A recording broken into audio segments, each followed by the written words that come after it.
What up, guys? The Bench Buddies are back with my college basketball Week 7 top 25. Let's get into it here. Dropping from my rankings is Wisconsin and the Clemson Tigers. Both these teams suffering a loss last week, and they're just falling out, but they stay in my others receiving votes with teams like Memphis, Pitt, and Illinois. Now, all these teams right there in my top 30, but just can't crack the top 35 or 25. And then 21 through 25, I have Baylor staying put. They're starting to play some better basketball now at 7-3. Mississippi State wins a close one against McNeese, and they jump in the rankings. San Diego State, they won a close one against Cal Baptist. They get California this week. UCLA takes care of Arizona by 3 in a good game, I guess, in the standpoint for UCLA, because Arizona, I think, is still working its way to become a good team. I think they could be a team later in February that could possibly have a good resume to get in. And then Michigan State, didn't play last week, so they dropped 2 spots. But we're really going to find out about this Mississippi State team this week and UNC or UCLA, sorry, because UCLA goes on the road to face UNC, North Carolina, and then Mississippi State goes on the road to face Memphis. 16 through 20, you got two Big Ten teams and two SEC teams here.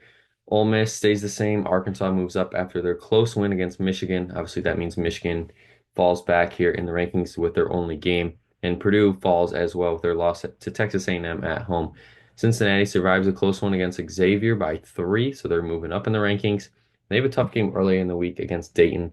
That's going to be a great game, so make sure you tune into that one. Michigan, same thing. They get Oklahoma at home. I don't know what they are in the AP poll yet, but it's going to be a good game because Oklahoma's undefeated. And then Purdue goes on the road to face Auburn this week in yet another good game. So lots of ranked matchups this week already. In 11 through 15, Oregon moves up 2 with their win. They're 10-1, I think, surprising some people this early. Texas A&M is playing some good basketball. Like I said, went on the road, beat Purdue. UConn looks like they've started to figure it out after losing 3 straight a few weeks ago. Beat Gonzaga by 6. They move up to 13 after, a lot of people were kind of already writing them off because of 3 bad days. This UConn team's still going to be really good. And obviously, UConn beat Gonzaga, so Gonzaga falls out of the top 10. And 2 rebound games this week should get to 93 for the Bulldogs. Houston quietly 6-3. It's not the start they want to get off to, but this team's going to be fine. They're in an easier conference.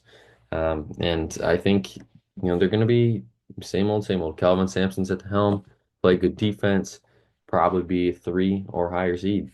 6 through 10. Now, this is where I think you can interchange a lot of these teams. Oklahoma, I have them high on my scale just because undefeated at this point in the season. It's tough to do, especially through 10 games. A lot of these teams at 10 games and playing better matchups now, as we've seen in recent years.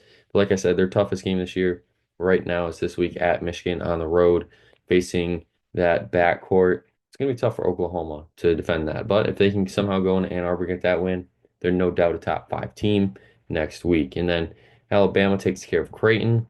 Should be an easier week for them this week. Marquette goes on the road and lost to Dayton, which Dayton's going to be a very good team.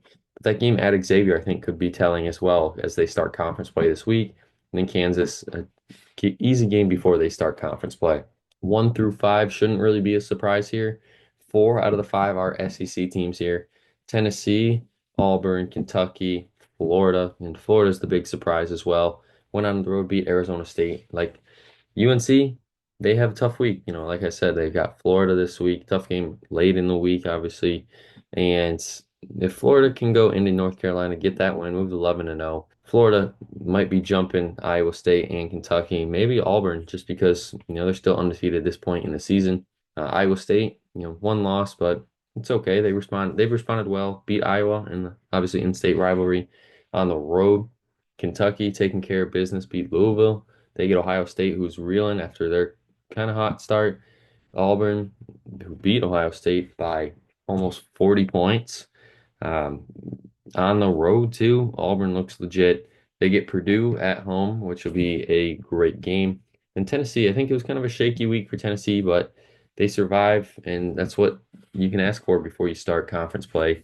Beat Miami by 13, go on the road in Champaign, and beat Illinois at the buzzer. Still claim that top spot, and they get Western Carolina at home before they start SEC play. That's going to be it for my week 7 top 25. Check back next week to see if your favorite team makes the cut. But until the next time, the Bench Buddies are out.